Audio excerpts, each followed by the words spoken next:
Gloire à Dieu. Bienvenue dans sa présence. Comment allez-vous? Comment allez-vous? Malgré la semaine, vous êtes là. Vous êtes en train de dire non au système. Le système qui veut que nous n'ayons pas le temps pour la parole de Dieu, vous êtes en train de lui dire non. Alléluia. Vous en rendez-vous compte? C'est déjà le commencement d'une très grande victoire. Alors, donne une salutation vigoureuse à ton frère. Il soit fortifié par la puissance de la résurrection. Que ta force ressuscite au nom de Jésus. Que ta joie ressuscite au nom de Jésus.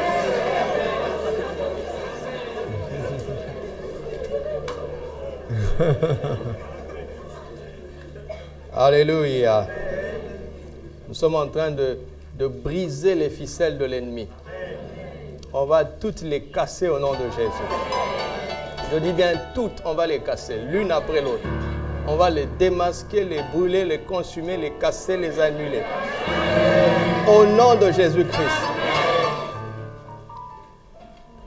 Savez-vous qu'il y a une ficelle de l'ennemi dans chaque famille, dans chaque culture, dans chaque tradition? On dit,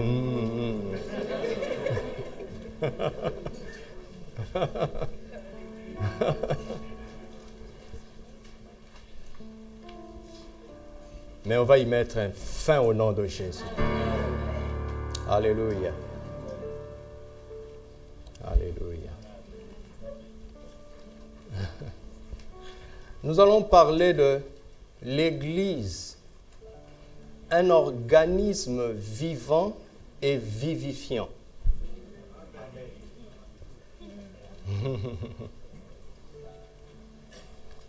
Je suis tellement rempli de cela que je n'ai pas pu prendre note. Parce que ce sont des choses qui me dépassent. Calmez-vous, ça va être simple. Mais ça remplit toutes les cellules de mon être. Ça m'a tellement rempli que je n'ai pas pu dormir. J'arrive à rien faire, ni à dormir, ni à construire des phrases justes, ni à manger. Je ne sais pas quoi faire.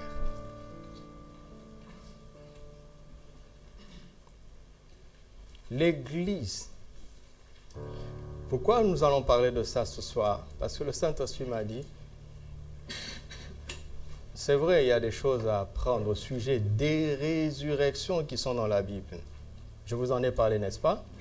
Par exemple, entre autres les sujets que nous pourrions voir, c'est pour vous mettre dans le bain. Par exemple, nous pourrions voir un sujet intitulé « La mort qui procure la vie ». À partir de quoi? À partir du mort qui était ressuscité en tombant sur les ossements du prophète Élisée qui était mort une année plus tôt. Vous imaginez une année en arrière, quand le prophète est mort, cet homme était certainement parmi ceux qui pleuraient « Oh Seigneur, pourquoi tu as retiré le prophète ?» Il ne savait pas que de la mort d'Élisée viendrait sa résurrection à lui. Nous pourrions par exemple parler de comment activer la puissance de la résurrection. Vous voulez le savoir? Allez demander à la veuve de Sarepta. Qu'est-ce qu'elle a fait avant pour que finalement le prophète Élie ressuscite par la grâce de Dieu son fils? Nous pourrions par exemple parler de tout va bien en permanence. Allez demander à la Sunamite. Elle a dit tout va bien, mais moi j'ajoute tout va bien en permanence. Parce qu'elle avait Élisée, nous avons Jésus-Christ.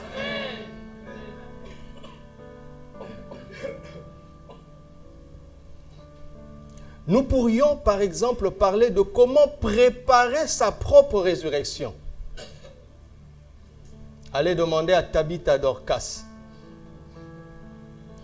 ce qu'elle a fait avant, la manière dont elle a vécu, qui a fait que quand elle est décédée, toutes les veuves du village sont allées voir Pierre pour lui dire, on ne permet pas qu'on la mette dans la tombe. Nous allons la mettre dans une chambre. Toi, viens ici. Et ils étaient en train de montrer les œuvres de Dorcas. Comment préparer sa propre résurrection. N'est-ce pas merveilleux? Que c'est magnifique de savoir ces choses. Ce sont des choses pratiques. Notre Pâque à nous n'est pas une Pâque religieuse. C'est une Pâque effective. Jean a dit, à plusieurs reprises dans son évangile, il disait la Pâque des Juifs, la fête des Juifs. Jean a compris que Jésus n'avait rien à faire avec cette manière de célébrer la Pâque. Et Paul dira plus tard, Christ, notre Pâque, pas la leur, Christ, notre Pâque, a été immolé. Donc la Pâque, c'est quelque chose de réel, c'est un principe spirituel puissant pour décanter les choses, pour manifester sur la terre la puissance de la résurrection. Quand on comprend Christ, notre Pâque, là où il y a la mort, on va là-bas et on la chasse, quel que soit le domaine. Et je suis impatient d'arriver là-bas, mais il m'a dit doucement. Tu as parlé du système de servitude. Moi aussi j'ai un système. C'est un système de liberté. Il a commencé comme ça. C'est comme ça que le Saint-Esprit a réussi à captiver mon attention. Mais chemin faisant, il m'a montré que pour lui, ce n'est pas un système. Parce qu'un système est un ensemble de procédés artificiels qui ne vit pas. La réponse de Dieu au système, c'est un homme. Il a envoyé cet homme, il a injecté dans le système.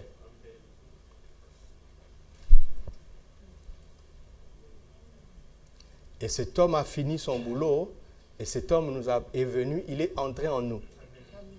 Et il nous a pris, il nous a envoyés dans le système.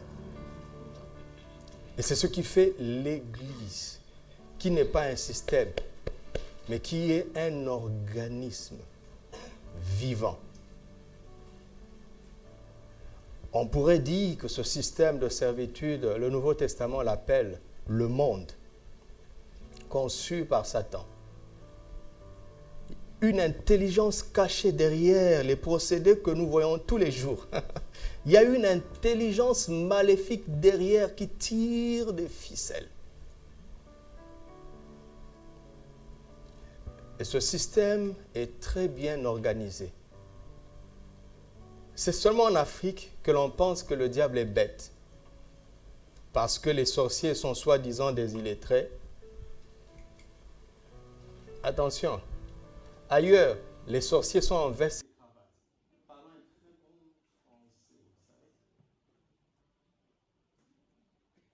Très intelligent. Il y a une intelligence derrière, mais qui est une intelligence maléfique. Et la Bible dit que dans les derniers jours, les gens vont devenir ingénieux au mal. Ingénieux quand même. Ils vont faire le mal, mais le mal sera tellement bien réfléchi que sans le discernement de l'esprit, on ne peut pas le voir. Il viendra sous une belle apparence.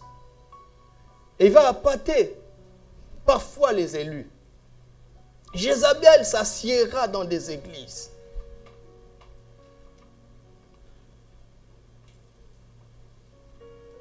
Mais, quoi que l'ennemi puisse faire, il n'a pas le pouvoir de communiquer la vie. Vous le savez? Il n'a pas le pouvoir.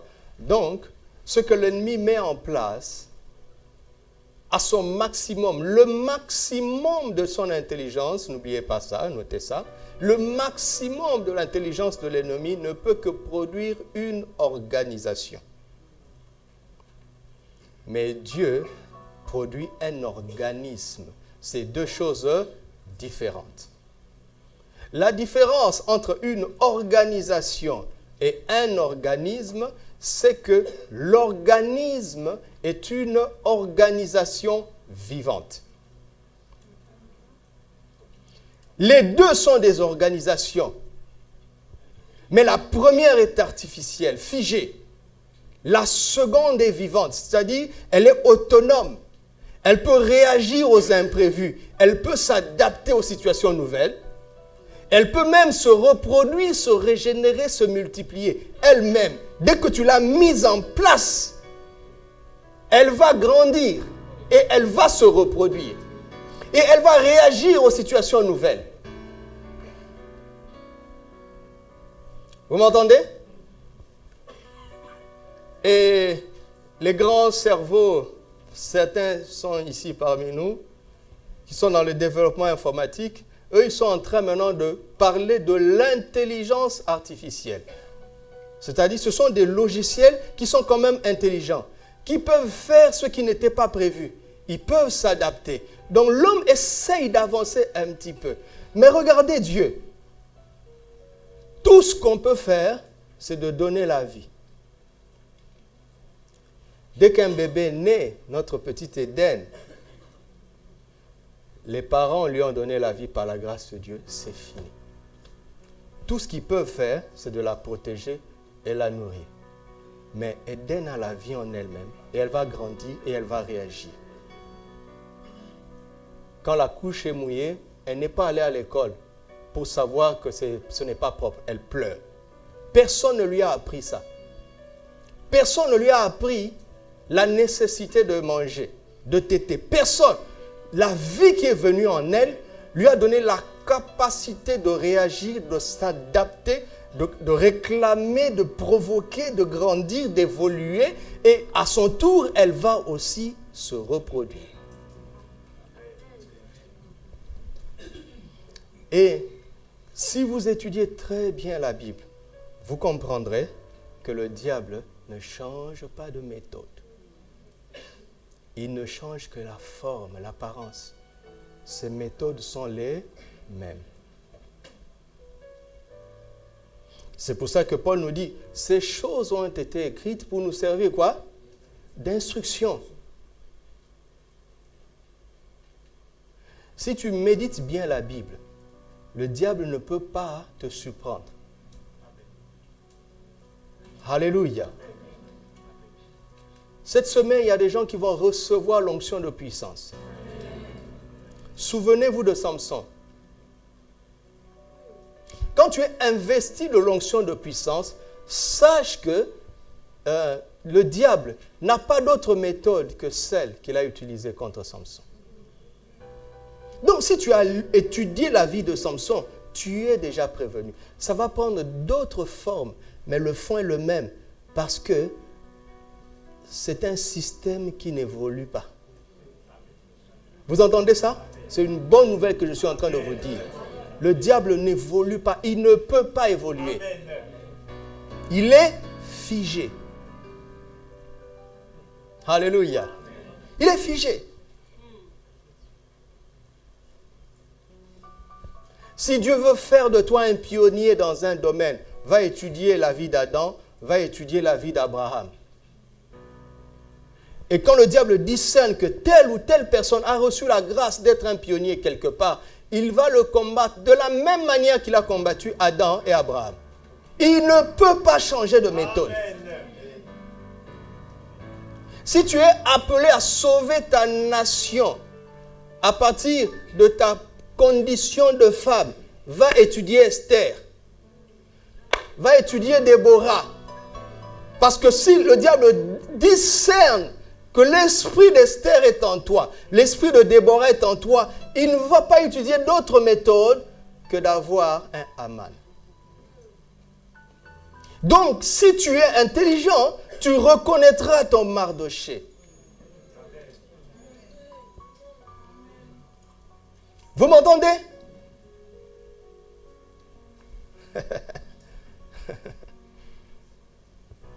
Ça fait 2 semaines que je mène un combat terrible, extrêmement difficile. Mais je suis resté tranquille parce que je sais très bien que la forme apparente que ce combat est venu à moi, c'est de la diversion. Je le sais très bien, j'ai l'habitude. Donc, réflexe, je ne réagis pas à la forme. Mais je ne sais pas quoi faire. Alors j'attends. Je m'attends au Seigneur. Parfois je gémis, parfois je pleure, parfois je ris. On passe dans tous les états. Jusqu'à ce que l'Esprit ouvre un peu le rideau et que je vois derrière. Et quand j'ai vu derrière, vous savez ce que je fais? Alléluia, et je vais maintenant ouvrir la Bible. Parce que l'équivalent de ce que j'ai vu se trouve dans la Bible. Le diable n'a pas une autre méthode. Et comment je vais réagir? Exactement comme mon équivalent dans la Bible avait réagi. L'équivalent qui avait réussi. Est-ce que je parle à quelqu'un? Vous rendez-vous compte que si tu veux combattre un adversaire, et on sait déjà exactement comment il s'y prend. C'est à ça que servent les coachs. N'est-ce pas? Les coachs, ils servent à ça. D'une part, ils te forment, ils cherchent tes points forts, alors ils te développent dans tes points forts, et ils essayent de t'aider à compenser tes faiblesses. Si tu peux les corriger, tant mieux. S'ils se rendent compte que tu ne peux pas les corriger, alors ils t'apprennent à te protéger dans tes points faibles. Ça, c'est le travail que le coach fait avec toi. Vous avez bossé pour les professionnels 8 heures par jour. Tu as bossé 8 heures par jour avec le coach et tu es épuisé. Quand tu vas dormir, le coach maintenant va étudier l'adversaire. Il commence à suivre les vidéos de l'adversaire alors que toi, tu dors. Et toi, tu dis au coach, non, toi, tu me fais trop travailler. Mais tu oublies que quand tu vas aller te reposer, lui, il va continuer à bosser, à réfléchir sur l'adversaire. Pour comprendre les points forts et les points faibles de l'adversaire. Est-ce que quelqu'un comprend ce que je suis en train de dire?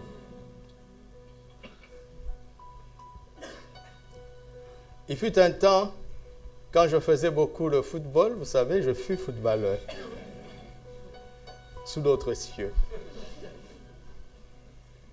À un moment donné, nous jouions tellement, pendant les grandes vacances dans notre équipe, on jouait tellement qu'on se connaissait tellement qu'on était devenus tellement forts.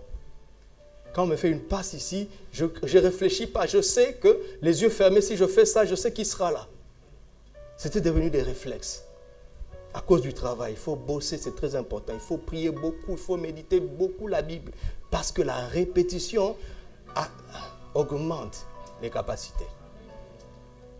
Alors notre équipe était devenue tellement forte qu'un homme riche de la ville a voulu acheter notre équipe.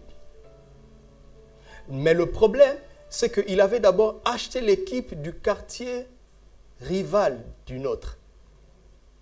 Et comme on ne s'entendait pas et qu'on faisait toujours le derby ensemble, on a refusé.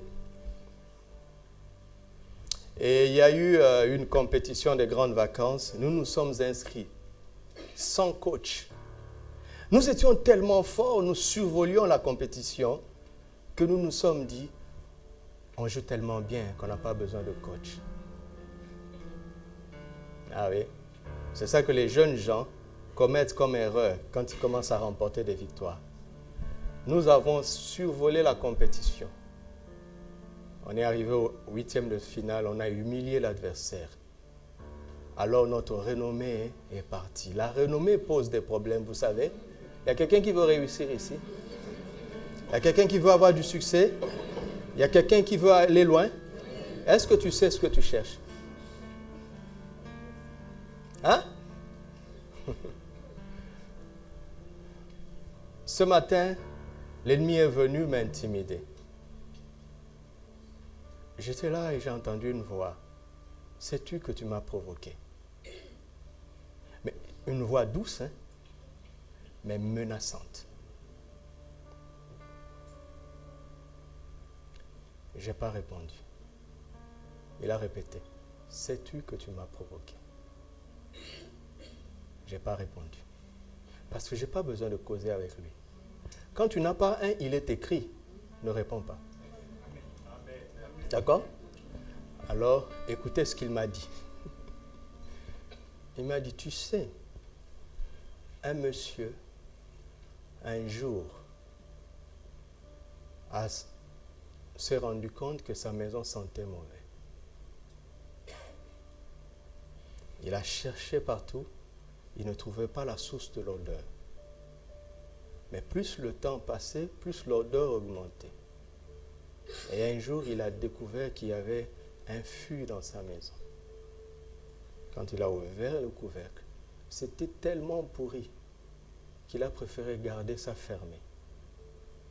Parce que, en ouvrant, ça sent encore pire. Il vaut mieux vivre avec une petite odeur. Et il me dit, tu as compris? Vous avez compris quelque chose? Qu'est-ce qu'il a voulu dire?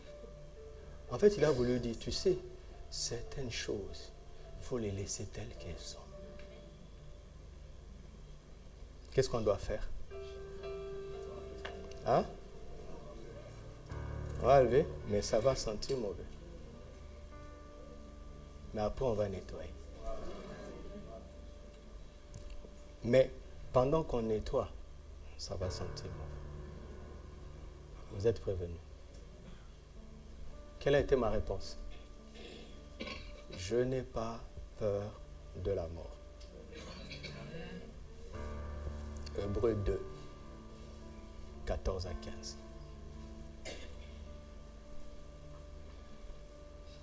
Est-ce qu'il y a encore quelqu'un qui veut me suivre?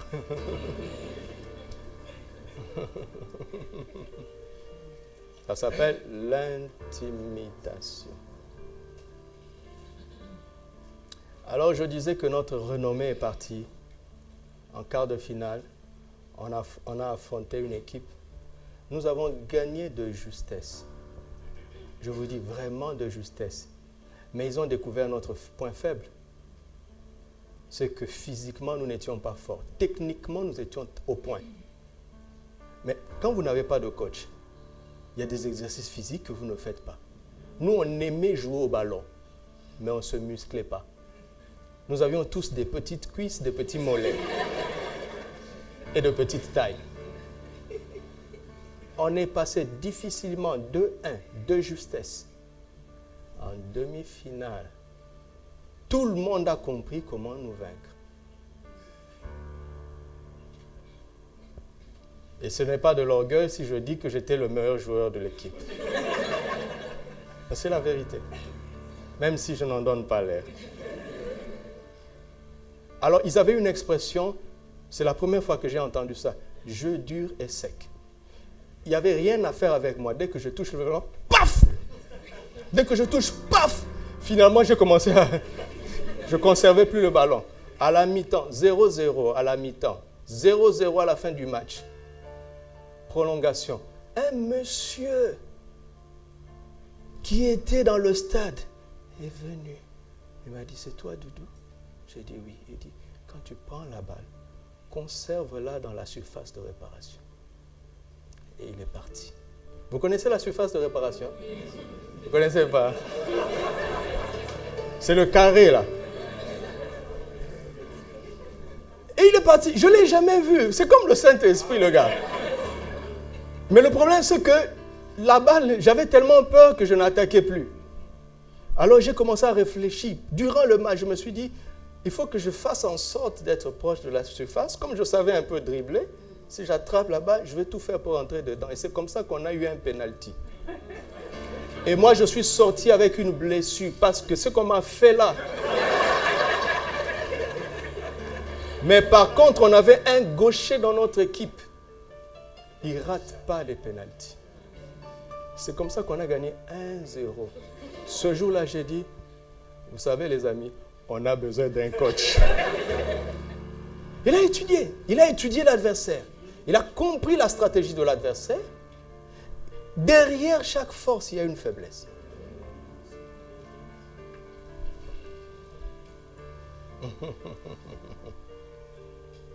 C'est pour cela que nous avons besoin du Saint-Esprit. Alléluia. Nous avons besoin du Saint-Esprit. Il connaît les failles du système. Est-ce que vous savez ça? Il connaît. Le problème du système, c'est qu'un système ne s'adapte pas, il est figé. Mais un organisme s'adapte. C'est pour ça qu'on a entre autres du mal à trouver des vaccins pour les virus. Parce que le virus, lui, il mute. Alors que la bactérie, elle est figée.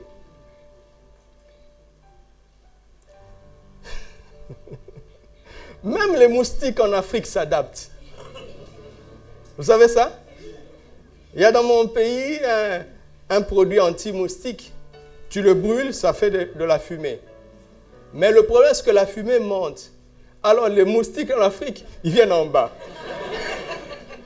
Jusqu'à ce que l'effet de la fumée disparaisse et il dit, oui, je suis là.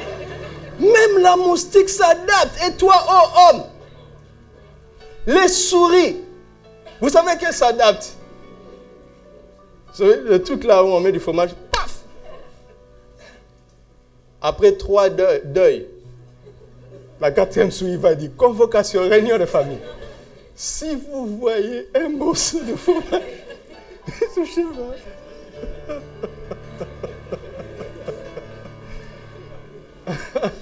Alléluia.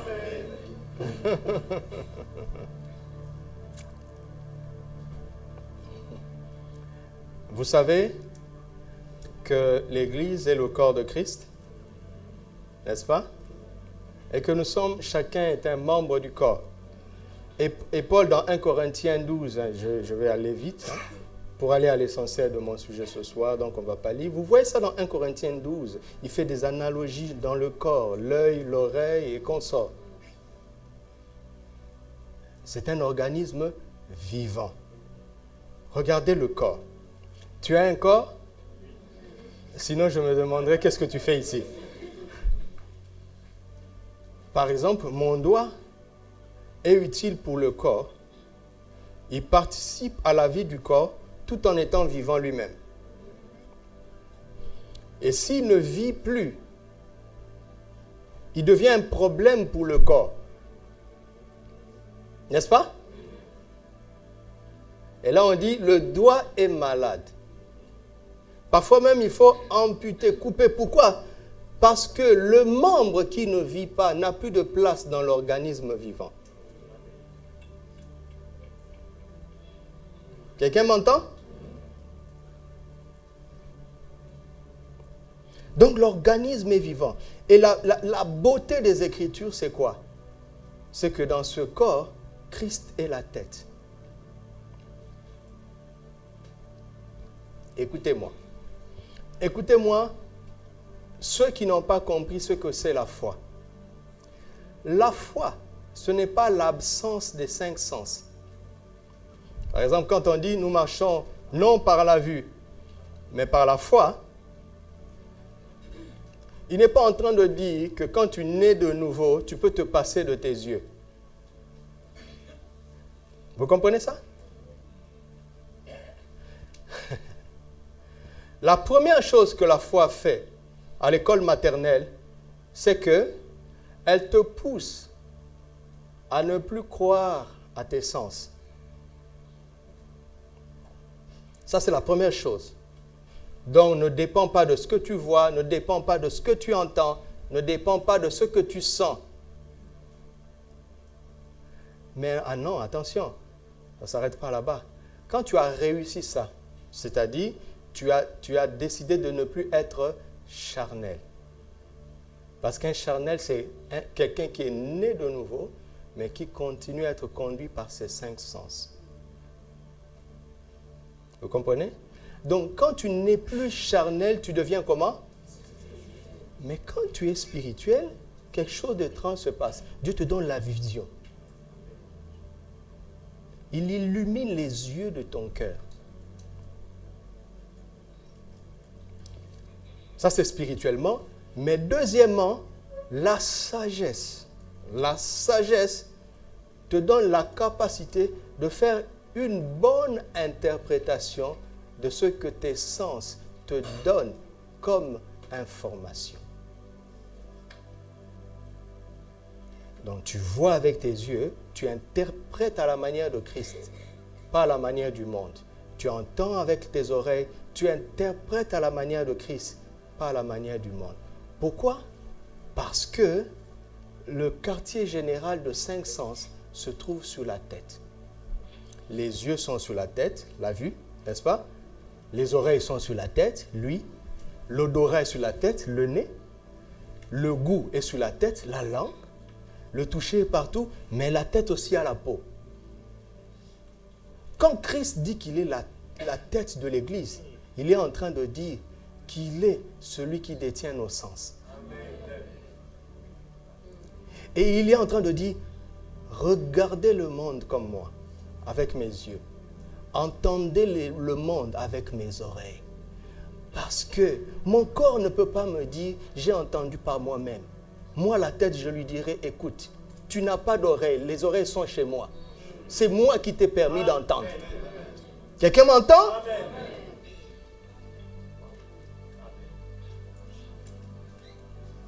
Alléluia. Maintenant, 1 Corinthiens 15, 45 dit que Adam était une âme vivante. Ça ne nous intéresse pas ce soir. Mais Christ est un esprit vivifiant, c'est-à-dire un esprit qui donne la vie. N'est-ce pas? C'est pour ça, quand je dis que l'Église est un organisme vivant, il est vivant par son corps et vivifiant par sa tête.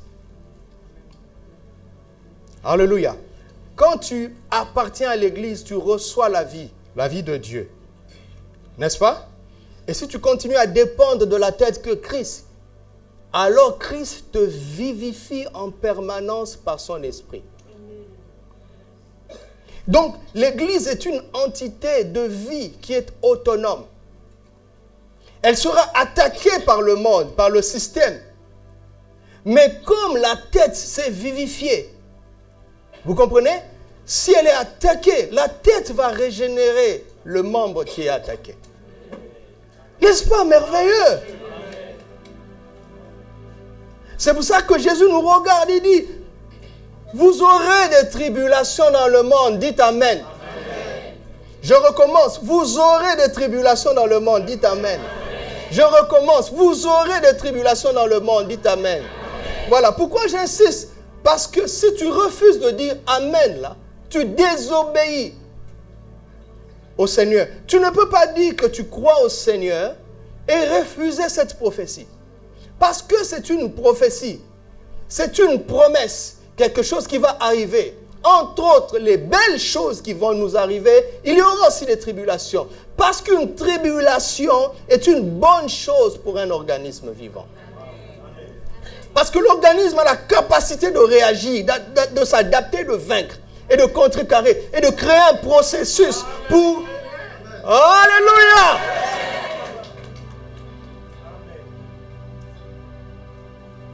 Regardez l'enfant. Tu lui dis, ne touche pas le fer. Non. L'enfant, toujours, il veut toucher. Mais le jour où il se brûle, même un fer débranché, il ne touche plus. Ça veut dire que cette brûlure, cet incident l'a rendu sage. Bien sûr que la brûlure s'est cicatrisée, donc il y a eu régénération. Mais après, il y a eu aussi, je n'ai pas de mot pour ça, une intelligence pour que ce problème ne revienne plus. Christ ne veut pas seulement te guérir de la grippe. Tu reviens, guéris-moi de la grippe, il te guérit. Guéris-moi de... Non, Christ veut te montrer comment ne plus avoir besoin de guérison de la grippe. Je veux vous donner un conseil que l'Esprit m'a donné.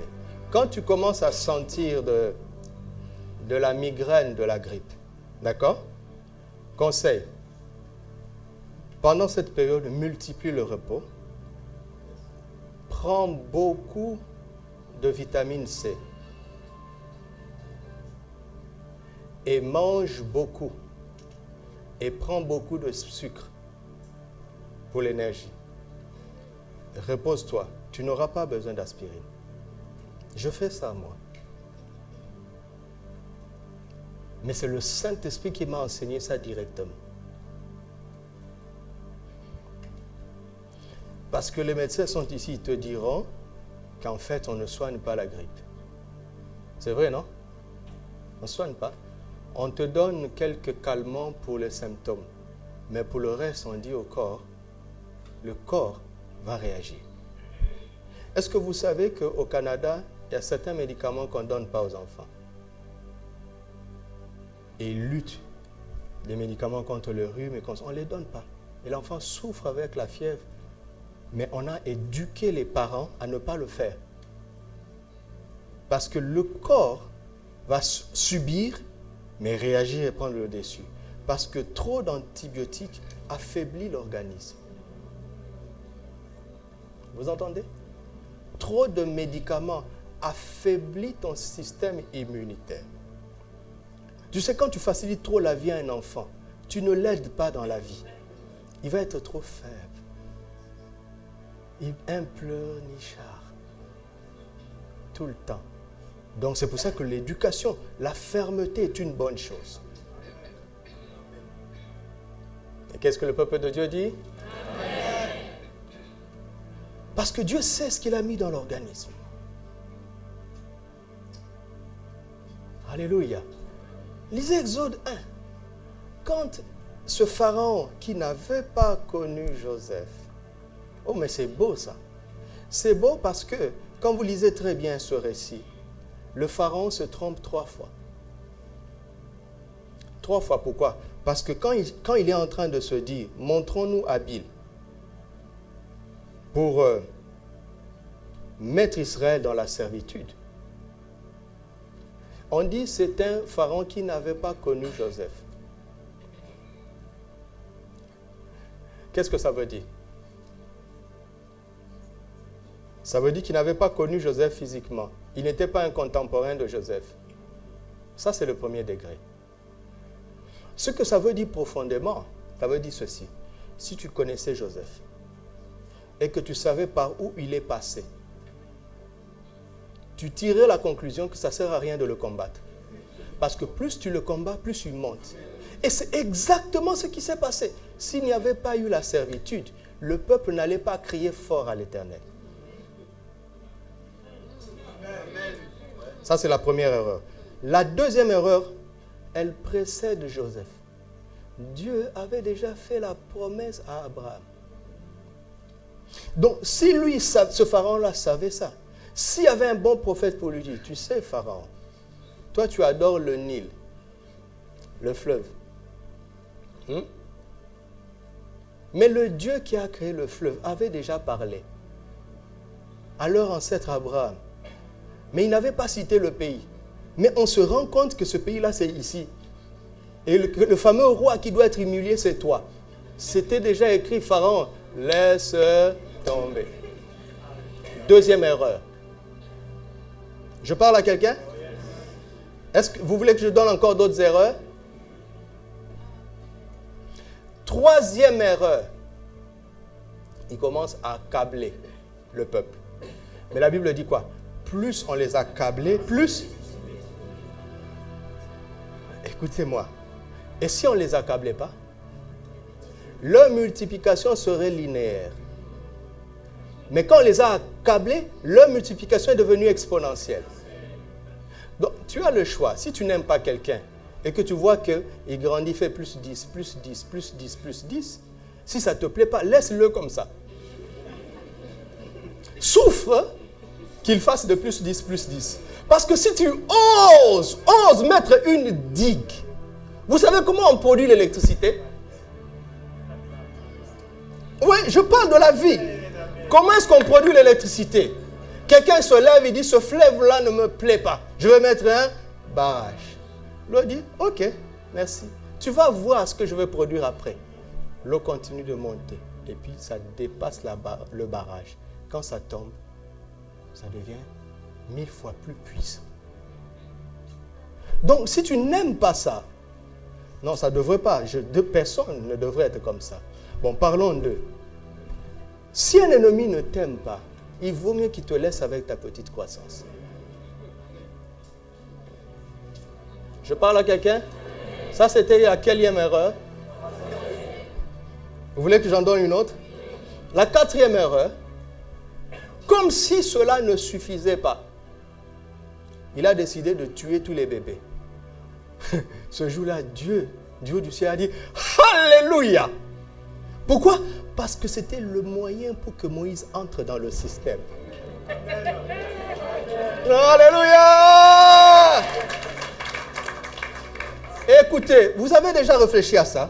Si on ne tuait pas les enfants, Moïse serait un petit juif quelconque, qui aurait un background d'esclave, donc qui aurait une mentalité endommagée. Regardez Moïse dans la suite, il a une certaine dignité, parce qu'il ne sait pas mendier, il n'a pas grandi comme un esclave. Il ne sait pas murmurer, il n'a pas grandi comme un esclave. Mais regardez les autres dans le désert. Le réflexe, c'est le murmure. Pourquoi? Parce que c'est le naturel d'un esclave. Moïse n'a jamais été esclave, est-ce que vous le savez? Donc dans son âme, il n'y avait pas ce poison-là. Du moins de ce côté-là, il n'était pas endommagé. Alléluia! Je bénis Dieu pour mes parents. Parce que la vie de mes parents a fait que dans mon enfance, j'ai côtoyé les Blancs. Ceux qu'on appelle les Blancs, les Occidentaux. Pour moi, ce sont des gens comme nous. Parce que je n'ai pas vu mon père être complexé devant un Blanc. Papa ne me prêchait pas, mais son attitude me parlait. C'était des gens comme nous. Ils m'ont mis dans de bonnes écoles où on était avec soi-disant des riches. Pour moi, c'était normal. Quand je suis venu dans le ministère et que je commençais à côtoyer des pasteurs occidentaux, je voyais qu'ils venaient avec l'ascendant de mépriser les petits blacks. Je ne comprenais pas ça. Parce que pour moi, tu es un homme, c'est juste la couleur. Mais pourquoi? Mais je voyais certains autres faire des courbettes. Pourquoi? Parce que dans leur passé, ils ont été endommagés. Il y a une ficelle que l'ennemi peut tirer. Il n'y avait pas ces ficelles en moi. Dieu sait ce qu'il fait. Le parcours que tu as fait va servir. Amen. Au nom de Jésus. Amen. Un jour, l'un d'entre eux m'a emmené à la Médina. J'avais prêché, il était tellement touché. Le frère a été avec nous pendant 3 ans. Ne vous en faites pas, mon pasteur n'était pas raciste. Lui, il était vraiment différent, il était loin de tout ça. Mais à travers lui, on côtoyait tous ces serviteurs occidentaux. Lui, il n'avait pas ça. Que ce soit clair, d'accord? Je ne parle pas de lui. Donc, quand mon pasteur me programmait à prêcher, son ami-là ne venait jamais. Parce que dans sa tête, il se disait, pourquoi il va venir écouter un petit black?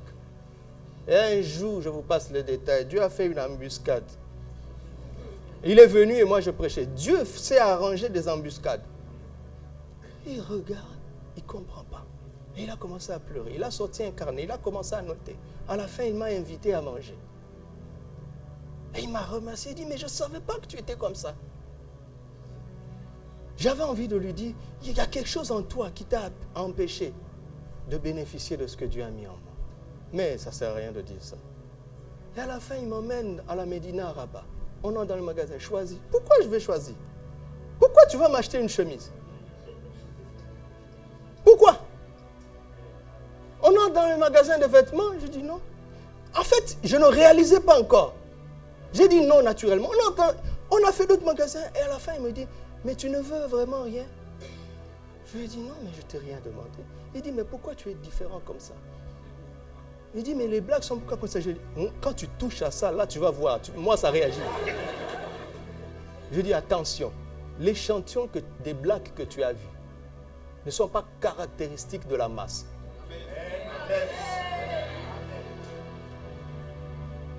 Mais ce n'est... Oui, la Bible m'a aidé un peu. Mais mon enfance m'a préparé.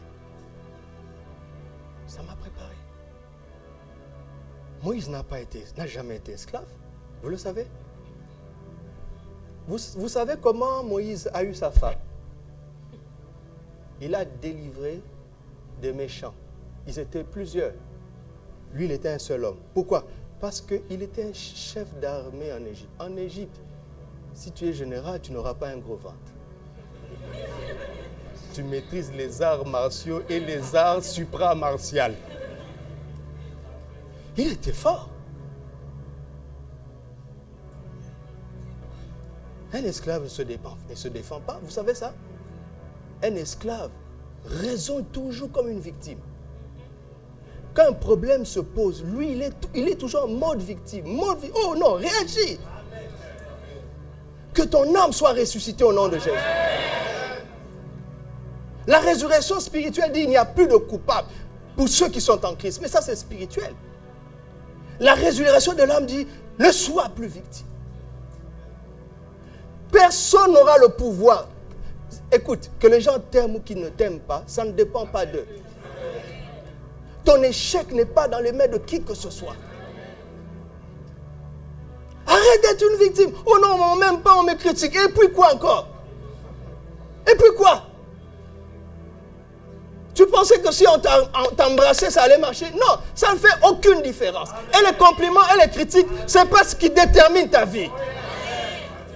C'est des choix que tu dois faire. Des décisions que tu dois prendre.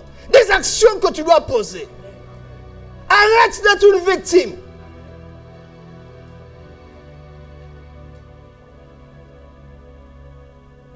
Pharaon allait d'erreur en erreur et chaque erreur de Pharaon était un marchepied qui faisait monter Israël. Qu'il en soit ainsi pour toi au nom de Jésus. Pourquoi? Parce qu'un organisme vivant, c'est réagir, s'adapter, tirer de conclusions. Un système figé ne sait pas faire ça. C'est ça notre avantage sur le diable. Gloire à Dieu parce que nous sommes le corps de Jésus-Christ. Nous sommes un organisme vivant sur la terre. Il nous a laissés dans le monde. Écoutez Jésus dans Jean 17, il dit, Père, je ne te prie pas de les ôter du monde.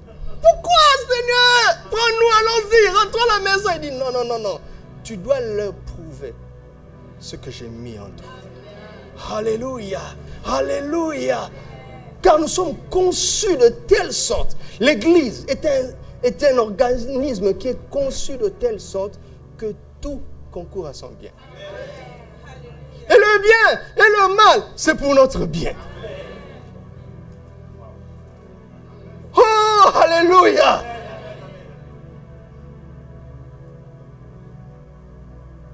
Nous savons que toute chose concourt au bien de qui?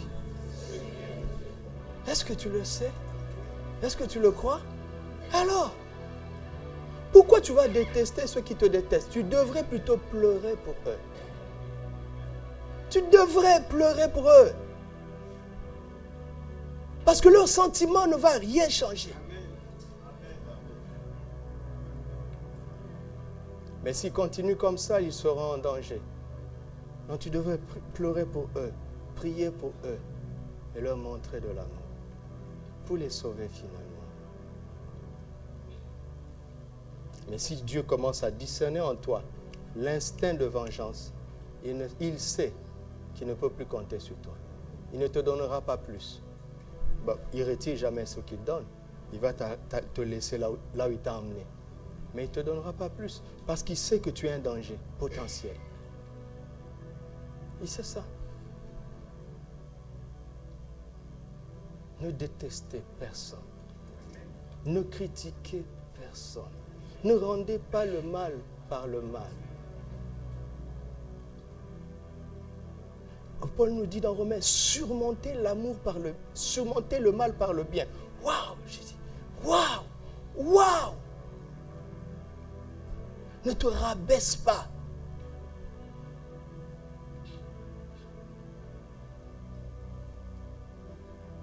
Tout ce qui nous arrive dans la vie est pour notre bien. D'ailleurs, la tête avait vu ça avant de venir. S'il a laissé faire, ce qu'il a pesé, il a calculé, il a tiré la conclusion qu'il y aura un supplément. Alors laissons faire. Est-ce que je parle à quelqu'un?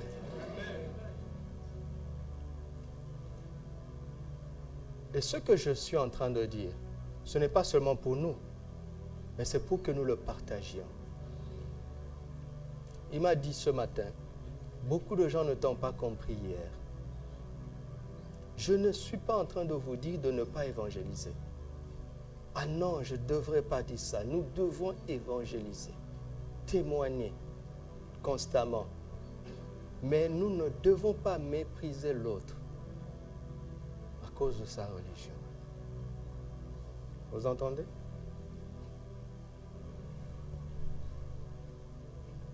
Mais nous devons évangéliser. La puissance de résurrection, c'est ce dont le monde a besoin. Déjà le message, l'espérance de la résurrection, c'est ce dont le monde a besoin. Mais nous, nous l'avons déjà. Donc nous sommes de ceux qui vont aider le monde. C'est nous qui allons aider le monde. Alléluia. Dites avec moi, je te rends grâce, Seigneur, parce que tu as fait de moi l'espoir de mon monde, l'espoir pour ma génération. Amen. Alléluia. Alors, regardez ce que nous allons voir. Affichez-moi Matthieu 14, 33. Et nous allons atterrir sur ce segment de l'Église. Matthieu 14, 33 dit ceci. Ceux qui étaient dans la barque vinrent se prosterner devant Jésus et dire quoi? Ok. Qui ont dit ça? Ceux qui étaient dans la barque, n'est-ce pas? Soulignez ça. Et vous connaissez le contexte? Le contexte, c'est que Jésus marche sur l'eau et les disciples ont peur. Et Pierre ose dire, si c'est toi, ordonne que je vienne, comment? Vers toi. N'est-ce pas? Donc, il y a Jésus sur le trouble des eaux, mais qui domine sur le danger. Et il y a les disciples dans la barque qui est le confort naturel, le maximum que l'homme peut trouver dans les dangers de la tempête. Vous comprenez? Et il se trouve que ce jour-là, les disciples se rendent compte de la limite de leur solution, la barque. Et ils se retrouvent en danger malgré leur solution humaine. Et curieusement, ils voient que Jésus domine sur le même danger avec une solution qui n'est pas humaine.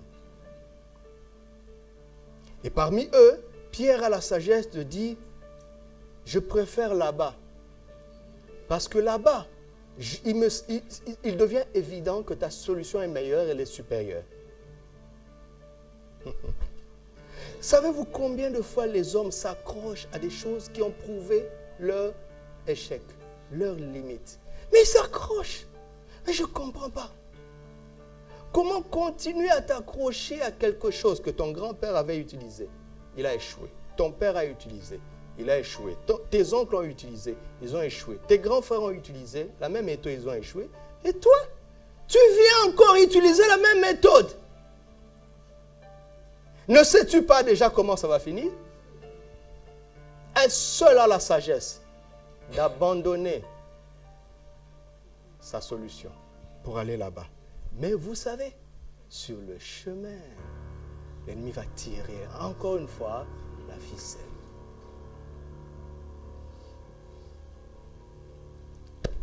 Jésus a aidé Pierre, mais la Bible dit quelque chose que je n'avais jamais vu. Ceux qui ont dit que tu es vraiment le Fils de Dieu, ce sont ceux qui étaient dans la barque. Donc tous, sauf Pierre. Vous êtes d'accord avec moi? Pierre les a entendus dire ça. Je pense qu'il était d'accord avec eux. Parce que tout le monde était impressionné par ce qu'ils ont vu. Mais ce sont eux qui l'ont dit. Matthieu chapitre 16.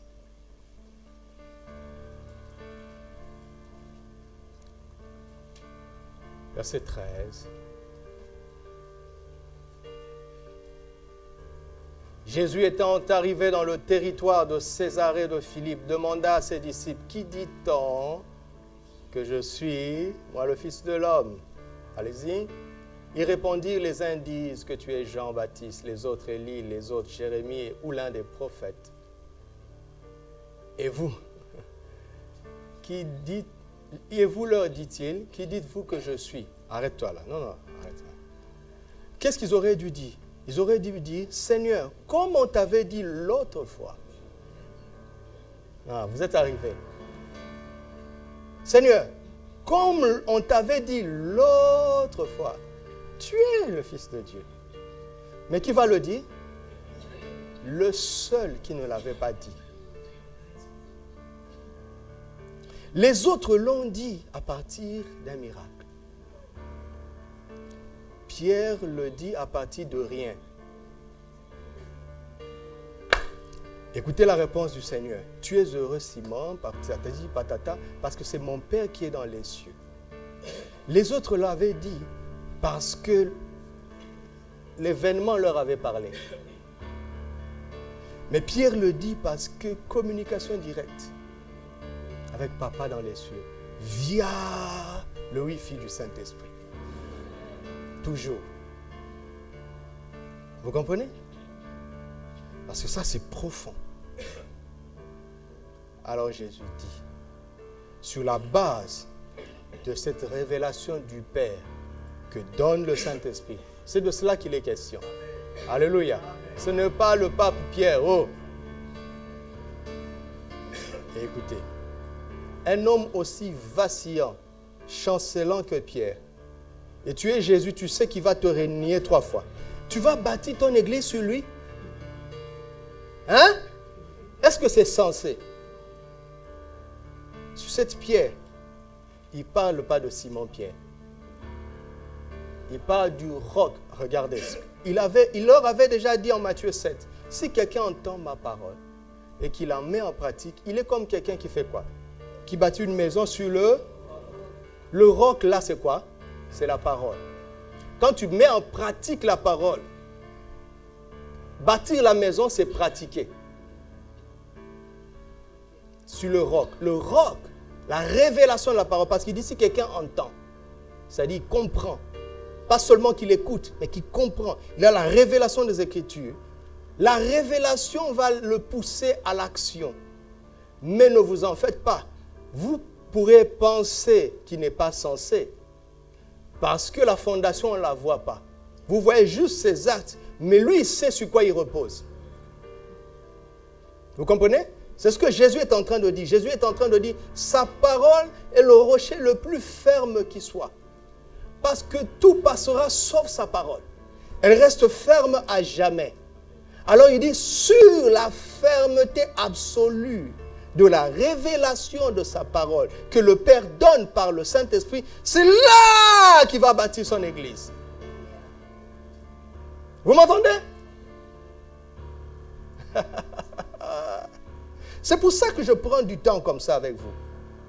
Parce que ce que Dieu m'a demandé de faire, je disais à ma femme tout à l'heure, je suis dépassé.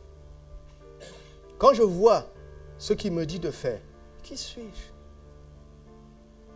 Je suis dépassé. Je sais, hier, aujourd'hui, je ne sais pas comment prier. Je veux lui dire quoi?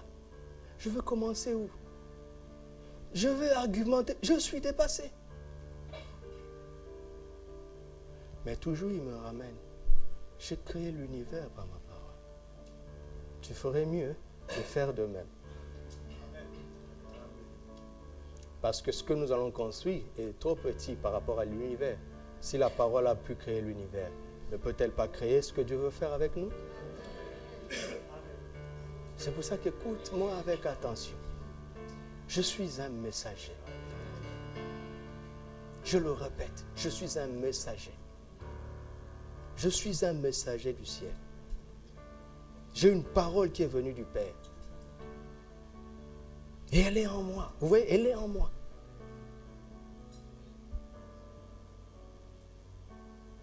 Et ce n'est pas moi qui bâtis l'église. Jamais. Jamais. C'est Jésus qui bâtit. Mais il m'a donné la grâce d'annoncer. ce qui est le fondement le plus sûr. Alléluia. Alors il dit, sur cette parole, sur cette pierre, je ferai quoi? Dites-le à haute voix. Sur cette pierre, je bâtirai mon église.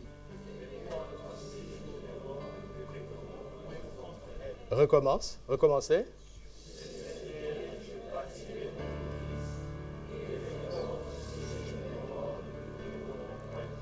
Verset 19, lisez.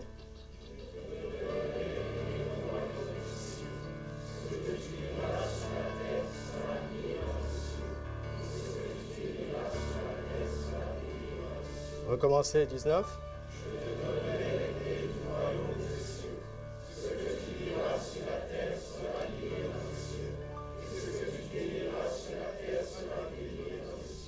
Amen. Merci. Première chose, Jésus ne dit pas, je bâtirai l'église. Qu'est-ce qu'il dit? Je bâtirai mon église. Et quand vous lisez la suite, vous voyez que cette église-là, elle est invincible. Que ça entre dans nos têtes une fois pour toutes. L'église n'est pas invincible. C'est l'église que Jésus bâtit qui est invincible. Qu'on entende ça une fois pour toutes. Ce n'est pas parce qu'un groupe de gens se sont réunis et qui sont en train de s'agiter avec le nom de Jésus qu'ils vont faire peur au diable. Ce n'est pas parce qu'on prêche de temps en temps, qu'on ouvre la Bible, qu'on chante la gloire de Jésus qu'ils vont faire peur au diable. Mais ce groupe de gens qui croient au nom de Jésus et qui donnent la place à la parole doit laisser Jésus bâtir son église. Parce que l'église n'est invincible que dans la mesure où c'est Jésus qui l'a bâtie. Donc il ne s'agit pas de faire l'église, d'avoir un ministère, d'aligner des réunions, de faire des séminaires, d'organiser des chaînes de prière. Ce n'est pas ça. Toujours, qu'est-ce que Jésus veut faire? Sommes-nous prêts à le suivre? Si nous le suivons, le succès est garanti. Si nous ne le suivons pas, l'échec aussi est garanti. Alléluia. Mais la ruse, c'est quoi? C'est que ne pensez pas que le diable va combattre l'église en la supprimant. Une église qui ne permet pas à Jésus de la bâtir. Le diable, parfois, a de l'intérêt à laisser cette église-là continuer parce qu'elle va endormir beaucoup de gens. Que ça rentre dans nos têtes une fois pour toutes, surtout nous les leaders. Nous devons trembler tous les jours. Parce qu'il y a des églises qui sont intéressantes pour le diable. Parce que ces églises-là lui permettent d'endormir les gens. Pour ne pas avoir le contrôle de choses sur la terre. Ça les endort. Alors une telle église peut avoir la promotion du diable parce qu'elle distrait le peuple. Vous m'entendez? C'est pour ça que je tremble tous les jours. Tous les jours que Dieu a fait, je tremble. Parce que je sais que l'Église est nécessairement combattue par le diable. Pourquoi? Parce que le diable sait que s'il laisse une Église se développer, il est en danger. Mais on ne combat pas. Et regarde. Il a dit en mon nom, ils chasseront les démons. Hein? Mais regardez comment il parle ici. Ici, on n'a pas affaire aux démons. On a affaire à quoi? Dites seulement ce qui est écrit. On a affaire à quoi? Oui. Regarde, le même Jésus a chassé des démons, a parlé des démons ailleurs. Il aurait pu nous dire, je bâtirai mon église et les démons ne prévaudront pas contre elle. Il aurait pu dire ça, non? Mais voilà. Pourquoi il ne dit pas ça? Pourquoi? Parce que Jésus parle des choses concrètes. Vous allez me dire, oui, dans cette église-là, on chasse les démons. On a vraiment chassé les démons. Il y a vraiment eu des délivrances. Mais regardez la personne là, en qui le démon a été chassé. Qu'est-ce qu'elle est devenue par la suite? Un adhérent, un membre d'une église. Quelle différence il fait dans la société? Nulle.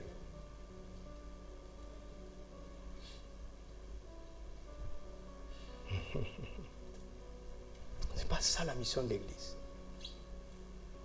D'ailleurs, chasser constamment les démons au sein d'une église, c'est suspect.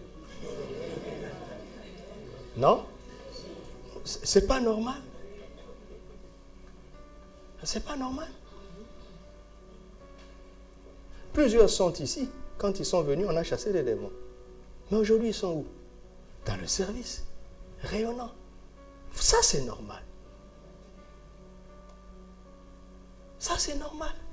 Quand on a fini avec les démons, c'est là où on s'occupe des vraies choses. Et on commence à réfléchir comment impacter le monde. L'église de Jésus. Éphésiens 3:10. Vous allez voir ce que Paul a découvert sur l'église de Jésus et qu'il nous dit entre autres. Il dit quoi? Afin que les dominations et les autorités, où? Pas dans les corps des gens, hein? Connaissent aujourd'hui la sagesse infiniment variée de Dieu. Par qui? Par l'Église. Relisez ça pour vous-même. Qu'est-ce que Paul a découvert? Il a découvert une mission spéciale de l'Église. Il y a des entités spirituelles dans les échelons les plus élevés de l'armée des ténèbres. Quand ils veulent comprendre la sagesse de Dieu, ils viennent regarder à l'église. Alléluia. Comme depuis mardi, ils ont dit, oh, ils ont compris les ficelles. On est foutus. Ils ont appelé, allô, quartier général. Il faut changer de méthode. Dieu dit, restez là-bas. Je n'ai pas d'autre méthode. Et il a dit ça doucement, dans une onde sécurisée, hier. Et aujourd'hui, il dit, oh chef, il a entendu ce que tu nous avais dit. Il est en train de leur dire que tu n'as pas d'autre méthode.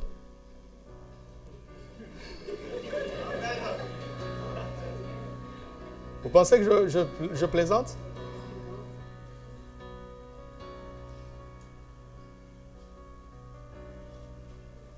Et vous pensez qu'il va baisser les bras?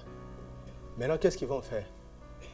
Rester là pour comprendre maintenant ce que Dieu veut faire. Parce qu'ils ne savent pas.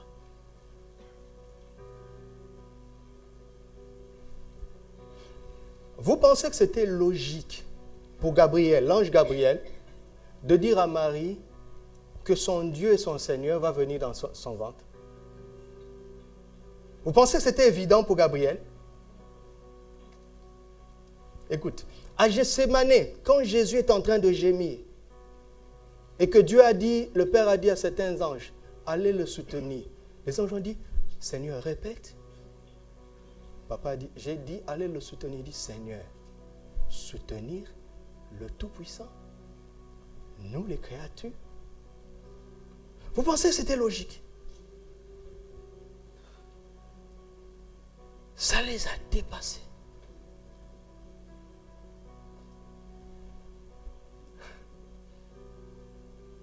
Et il est devant Pilate. Jésus dit, si mon royaume était dans ce monde, je parlerai à mon Père. Et il enverrait quelques légions d'anges. Les légions fait... Le Père a dit, relax. Il n'a pas demandé.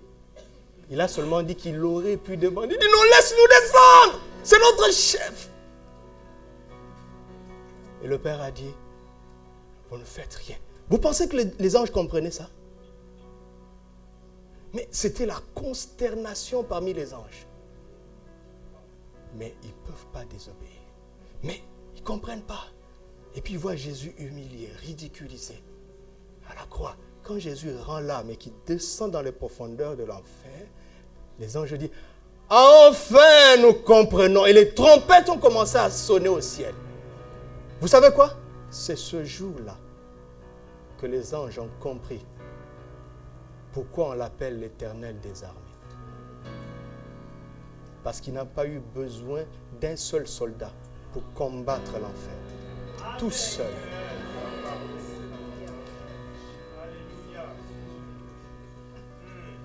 Vous sentez l'onction, non? Tu sens l'onction, non? Aha.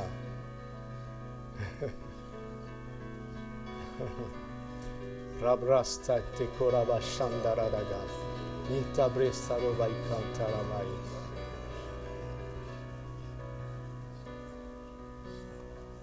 La miséricorde de Dieu.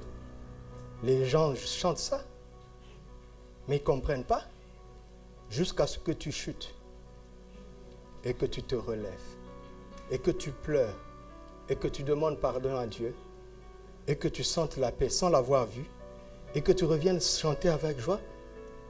Les anges disent, mais il n'a rien vu, mais il est en paix. Ah Seigneur, tu es miséricordieux. Grâce à qui? À nous. Il y avait Rapha. Les anges vont comprendre ça comment? Il n'y a pas de maladie au ciel. Ils vont comprendre ça comment? C'est quand on vient, on impose les mains au nom de Jésus et que tu es guéri. Les anges commencent à chanter. Tu es vraiment Yahvé Rapha. Et papa dit, mais je vous avais dit que je le suis. Vous commencez à comprendre? C'est pour ça qu'ils nous servent. C'est un privilège. Parce que grâce à nous, ils comprennent les facettes de la sagesse de Dieu qu'ils n'ont jamais connues depuis des siècles où ils sont amenés à l'existence. Mais toi et moi, avec 80 ans de vie, nous pouvons leur apprendre ce qu'ils n'ont pas su depuis des siècles. Quelle gloire! Quelle gloire! Amen.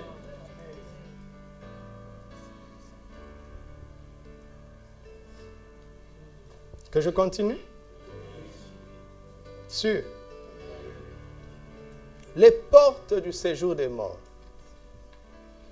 et les clés du royaume des cieux.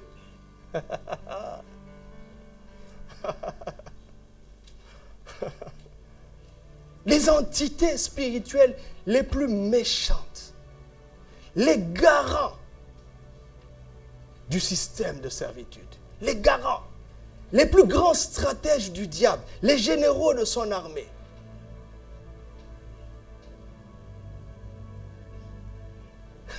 Jésus dit, les généraux de Satan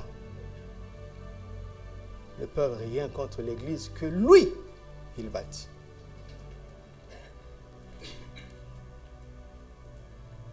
Ce n'est pas les petits soldats des démons. Parce que l'Église que Jésus ne bâtit pas peut chasser des démons parce qu'ils croient au nom. Mais ça ne fait pas une grande différence. Est-ce que je vous parle? Est-ce qu'il y a quelqu'un qui comprend ça? Mets ta main sur ton cœur. Prie pour toi-même avant qu'on continue. Seigneur, aide-moi, aide-nous. Aide-nous, Seigneur. Je t'en supplie. Aide-moi, Seigneur. Aide-nous, Seigneur.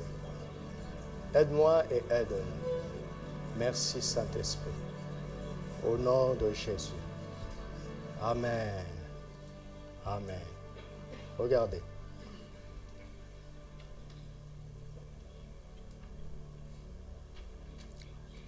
L'ennemi vient sous forme des portes de séjour de mort, n'est-ce pas? Et le Seigneur qui sait ça, à l'église qu'il bâtit, il leur donne quoi? Les clés du royaume des cieux. D'abord, de manière évidente, le ciel est au-dessus des profondeurs. C'est évident. Deuxièmement, il est en train de dire, les clés du royaume des cieux auront autorité. C'est elles qui vous donneront de l'autorité contre les portes. Mais j'aime le Seigneur, pourquoi? Parce que c'est tellement évident. Il a rendu les mystères du royaume simples pour qu'on n'ait pas besoin d'être savant pour les comprendre. Entre une clé et une porte correspondante, qui est le plus fort? Qui? Réfléchissez. Est-ce qu'une clé a besoin d'avoir la même taille que la porte pour la vaincre? Mais il a déjà commencé à nous parler. Et vous allez voir dans la suite si j'ai le temps. Donc il dit, relax. Ce n'est pas la taille qui fait la différence. Regarde la porte de ta maison. Quand tu vas rentrer, tu vas sortir ta clé avec allégresse.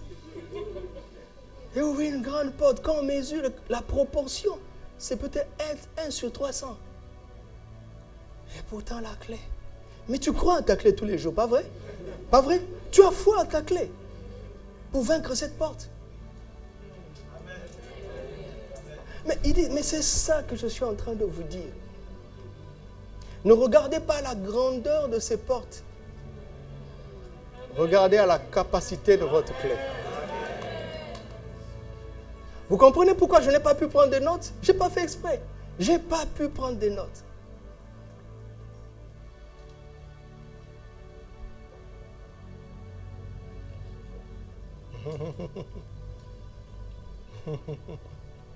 Mais dans la suite, il continue, on reste là, parce que c'est nous là, l'église que Jésus bâtit, n'est-ce pas? C'est ce que nous voulons, n'est-ce pas? Mais on parle de nous là, c'est sérieux, on parle de nous. Alors on doit s'arrêter là et dire, hé, ça c'est moi, il s'agit de moi. Qu'on m'explique un peu ce que nous sommes. C'est toi qui sais, Seigneur, explique-nous.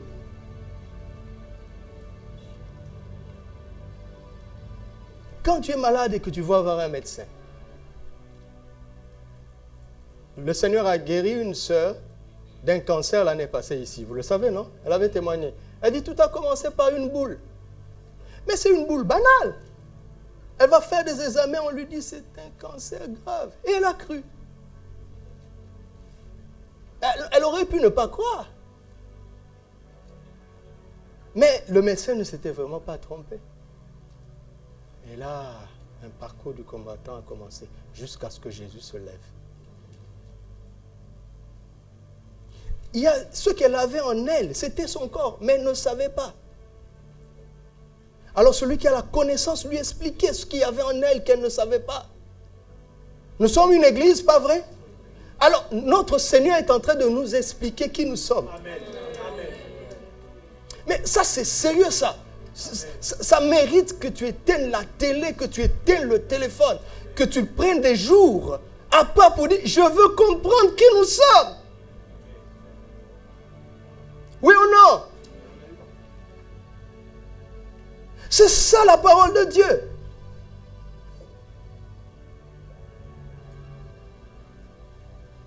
Alors, Seigneur, explique. Il dit, vas-y. Les portes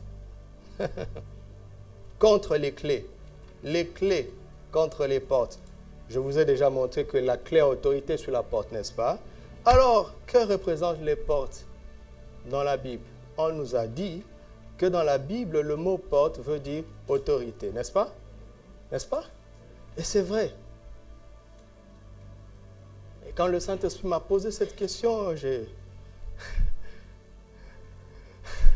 répondu tellement vite que j'ai eu un mauvais sentiment en moi. Parce que c'est comme si j'étais en train de lui apprendre quelque chose. Quand le Saint-Esprit te pose une question, ne sois pas rapide à répondre. Et il m'a dit, ton problème aujourd'hui, c'est ce que tu sais. Mais j'ai compris en même temps qu'il ne voulait pas insinuer que ce que je savais était faux. Alors je suis resté là pour comprendre. Il m'a dit, Doudou, quelle différence se trouve-t-il entre une photo et une vidéo?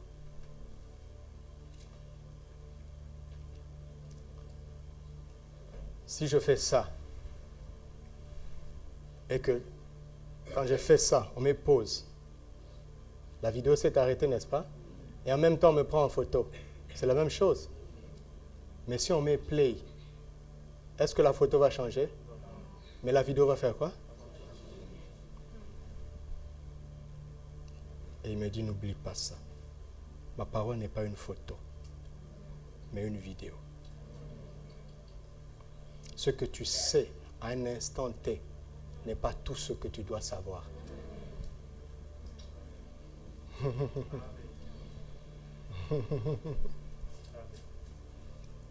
Il dit, Seigneur, j'écoute. Et il me dit, quand dans le langage, vous dites, cette personne a été ma porte pour entrer dans cette entreprise, est-ce que ça veut dire qu'elle était l'autorité de l'entreprise? Il dit non. Il dit, tu vois, ta vérité là, elle ne fonctionne plus. Parce que le film a bougé. La photo est dépassée.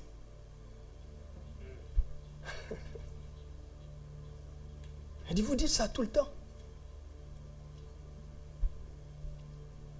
Et il me dit, tu as compris. Dis-moi ce que tu as compris. Je lui ai dit, je pense qu'une porte veut aussi dire un accès. Il m'a dit, très bien. Et la clé, c'est un secret. Quand tu as une clé, tu as un secret. Donc pour nous aujourd'hui, le film a évolué, mais là on met pause. Ça devient une photo. Retenez, pour ce soir du moins, qu'une clé veut dire secret. Et une porte veut dire quoi? Accès. Qu'est-ce que Jésus est en train de nous dire? Il est en train de nous dire que ces entités spirituelles veulent avoir accès, prévaloir sur l'Église. N'est-ce pas? Comment? Comment? En ouvrant les séjours de mort, en créant un accès entre le séjour de mort et l'Église. Mes amis, c'est très prophétique ce que je suis en train de vous dire. Et vous allez trouver au sein de l'Église des choses qui sont nommées dans les séjours de mort. C'est-à-dire le caractère. Il n'y a pas un démon à chasser là. Mais il y a des méthodes, les réflexes qu'on trouvera dans le séjour de mort. Quand on commence à les laisser, à donner accès à ces choses dans l'Église, l'Église ne peut plus être invincible. Les séjours de mort veulent avoir accès à l'Église, c'est-à-dire la miner de l'intérieur.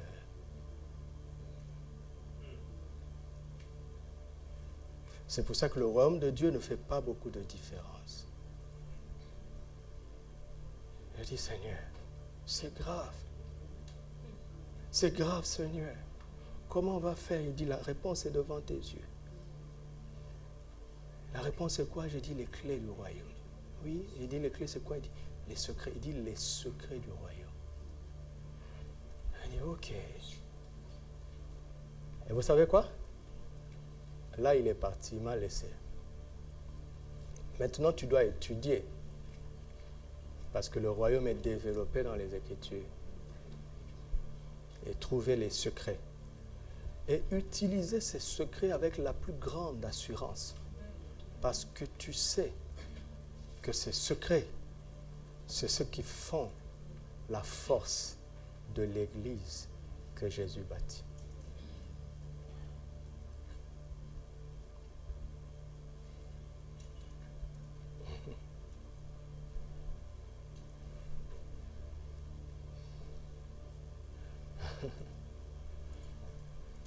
Il y a une intelligence cachée que le diable utilise pour infiltrer l'Église. Une intelligence cachée. C'est avec cette intelligence cachée qui contrôle le monde.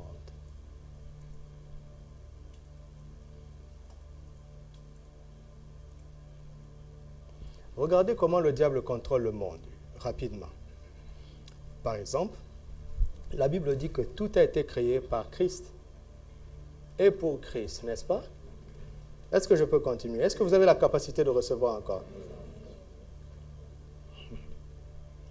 Seigneur, augmente notre capacité de recevoir. Au nom de Jésus. Amen. C'est fait. Regardez. Dieu a tout créé pour Christ. Par Christ et pour Christ. Donc, si la création ne reconnaît pas l'autorité de Christ, il y a un problème. Et après avoir reconnu, si la création ne vit pas pour Christ, il y a un problème. Vous comprenez? Donc, le but de Dieu est très simple, que tout soit centré autour de Christ. Donc, l'intelligence, l'ingéniosité au mal du diable aussi tire une conclusion très simple. Pour mettre un désordre, il suffit simplement de faire en sorte que ça ne soit pas centré sur Christ. C'est très simple. Un couple qui n'est pas centré sur Christ ne pourra pas réussir. Une famille qui n'est pas centrée sur Christ ne pourra pas réussir. Une nation qui n'est pas... Tout! Quand Christ n'est pas au centre, prophétisons déjà l'échec. C'est une évidence. Est-ce que vous me suivez? Donc, toute notre vie, nous devons nous battre. Et vous, si vous êtes honnête, vous allez vous rendre compte que c'est quelque chose d'extrêmement difficile, de ramener toujours Jésus au centre.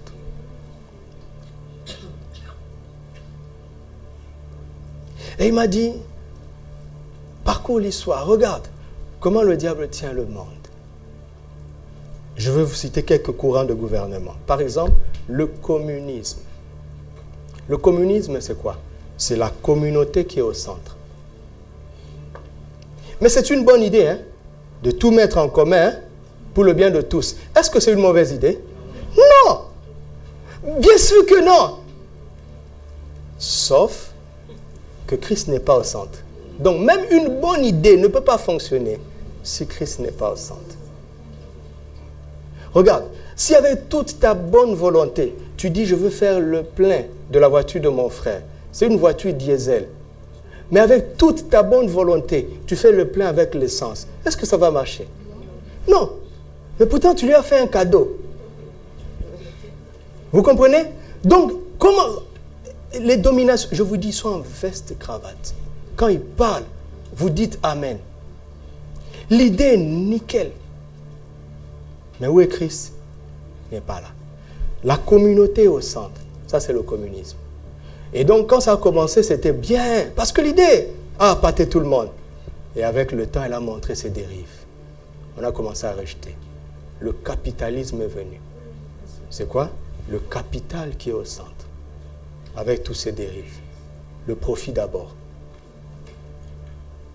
Alors, ceux qui arrivent à s'en sortir dans le système, ils percent, c'est tant mieux pour eux. Mais les autres tombent, et c'est tant pis pour eux. Donc, c'est difficile. Après, le socialisme est venu. Le socialisme se met au milieu. Et quand tu demandes au socialisme, il dit, nous, c'est la société qui est au milieu. Regarde, le socialisme est très rusé.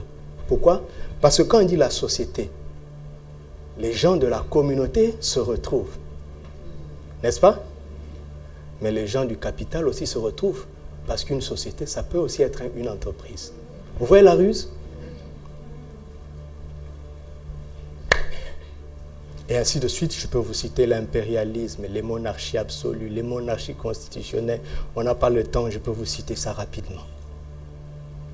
De bonnes idées venues de l'enfer. Venues de l'enfer. À partir d'une idée très simple. Vous savez, on peut faire de grandes choses à partir d'une idée très simple. Les grands savants ont été des grands observateurs. Ils ont vu un petit détail qui était anodin pour tout le monde. À partir d'une idée très simple, si nous arrivons à persuader les hommes d'accepter un système qui n'est pas centré sur Christ, le système va se détruire tout seul. Il va faire du mal tout seul. Et eux, ils sont assis au quartier général et en train d'attendre les résultats. Vous m'entendez? C'est très prophétique ce que je suis en train de faire.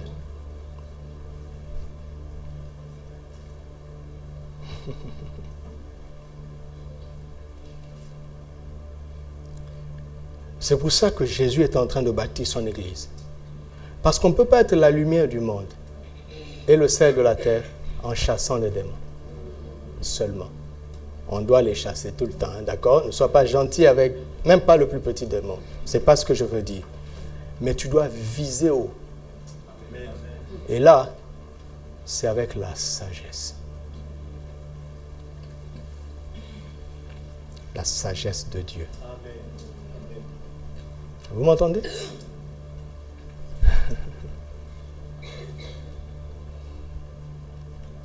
Alors, dans Matthieu 13, il y a 7 paraboles du royaume. Notez tous les chapitres et vous allez étudier vous-même. Est-ce que vous allez étudier? D'accord. Il y a la parabole du semeur, la parabole de l'ivraie et du blé, la parabole de quoi? Du trésor, du grain de sénévé, hein? Et la parabole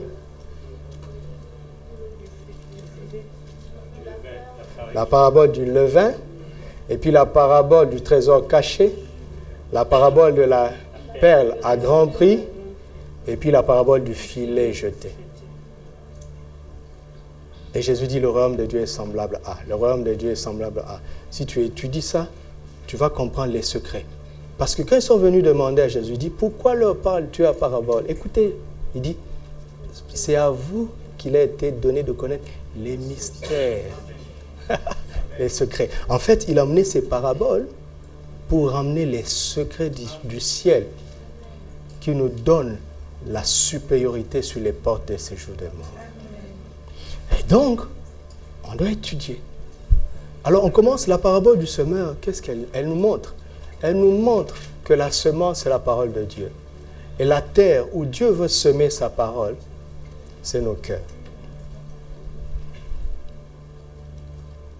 Donc, le premier secret, c'est de comprendre la valeur de l'évangile et la cible de l'évangile, qui est nos cœurs, tout simplement.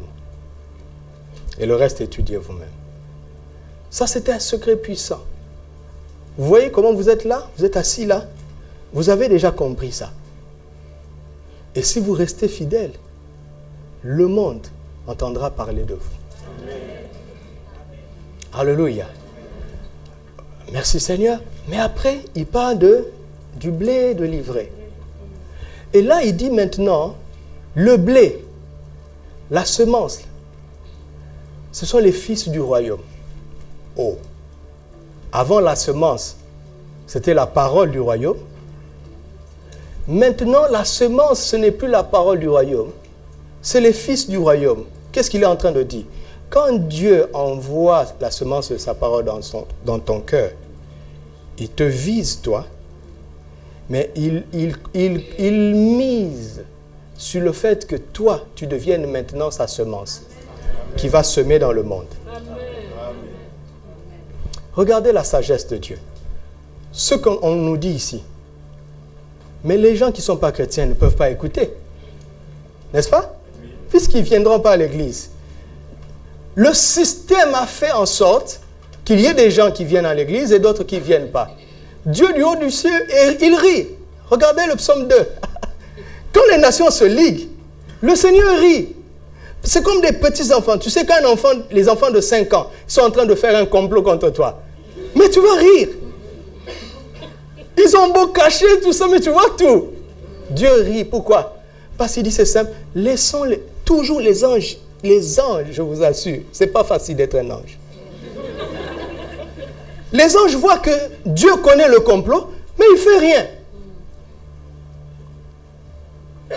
Dieu dit, attendez. Il vient, il sème dans l'église, dans les cœurs de ceux qui acceptent de venir et qui écoutent. Avec les meilleures intentions possibles, avec la foi. Après, il dit, regardez. Il ou elle ira à l'école, il ou elle ira au travail, il ou elle prendra le bus, il ou elle sera dans le grand taxi. On va l'insulter. Regarde, il ne va pas réagir.